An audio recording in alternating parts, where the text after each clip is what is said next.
দর্শক, এবারে জানাবো এক নজরে দৈনিক পত্রিকার শিরোনাম। শুরুতে আমার হাতে রয়েছে দৈনিক প্রথম আলো। দৈনিক প্রথম আলো শিরোনাম করেছে মানুষের মৃত্যু সন্ত্রাসীদের গুলিতে, বলছে পুলিশ। সাম্প্রতিক সংঘর্ষের যে ঘটনা, এটি নিয়ে তারা এই প্রতিবেদনটি করেছে।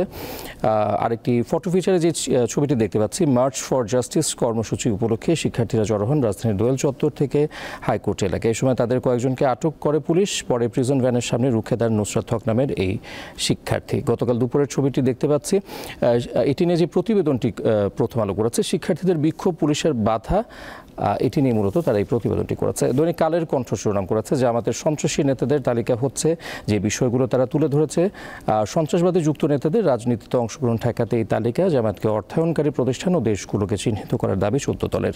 জামাতের অপকর্মের সংক্ষিপ্ত বিবরণ প্রচারণের দাবি। 3 বার নিষিদ্ধ হয় জামাত, প্রথমবার 1959 সালে, দ্বিতীয়বার 1964 সালে, তৃতীয়বার 1972 সালে। আর এছাড়াও সন্ত্রাসবাদে জড়িত জামাতের নেতাকর্মীদের তালিকা করার উদ্দেশ্য হচ্ছে তারা যেন নতুন পরিচয়ে রাজনৈতিক কর্মকাণ্ড পরিচালনা করতে না পারেন। মাননীয় প্রধানমন্ত্রীর বক্তব্য দেখতে পাচ্ছি, সহিংসতার সুষ্ঠু তদন্তে জাতিসংঘের সহযোগিতা চেয়েছেন প্রধানমন্ত্রী। দৈনিক ইত্তেফাক শিরোনাম করেছে মার্চ ফর জাস্টিস, ছাত্র বিক্ষোভে লাঠিচার্জ, সংঘর্ষ, আহত শতাধিক। অন্যান্য শিরোনামে দেখতে পাচ্ছি, সবার আগে এইচএসসি পরীক্ষা শেষ করার পরিকল্পনা, শিক্ষা কার্যক্রম নিয়ে নানা চিন্তা।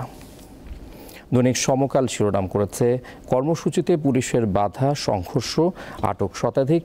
যেটি বলছিলাম দর্শক, যে মার্চ ফর জাস্টিস কর্মসূচি নিয়েই মূলত এই শিরোনামটি তারা করেছে।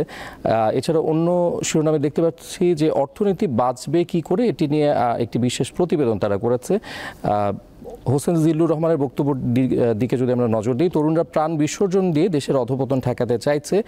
ডক্টর সালেউদ্দিন আহমেদ বলেছেন, এরকম চললে IMF, বিশ্বব্যাংকও প্রকল্প ঋণ ছাড় বন্ধ করে দেবে। এছাড়া ডক্টর আহসান এইচ মনসুর যে বক্তব্য দিয়েছেন, বন্দুকের নলে অর্থনীতিকে স্বাভাবিক গতিতে ফিরিয়ে আনা সম্ভব নয়। দৈনিক আজকের পত্রিকা শিরোনাম করেছে আবার চড়াও পুলিশ, বৈষম্য বিরোধী ছাত্র আন্দোলন নিয়ে তারা এই শিরোনামটি করেছে। হাইকোর্ট এলাকায় বিক্ষোভ, পথে পথে পুলিশের বাধা। খুলনা, সিলেট, চট্টগ্রাম, বরিশাল সহ বিভিন্ন জেলায় পুলিশের লাঠিপেটা। 7 জেলায় অন্তত 130 শিক্ষার্থী আটক, আহত শতাধিক। দর্শক, দৈনিক পত্রিকার শিরোনামে এইগুলোই ছিল আমার হাতে।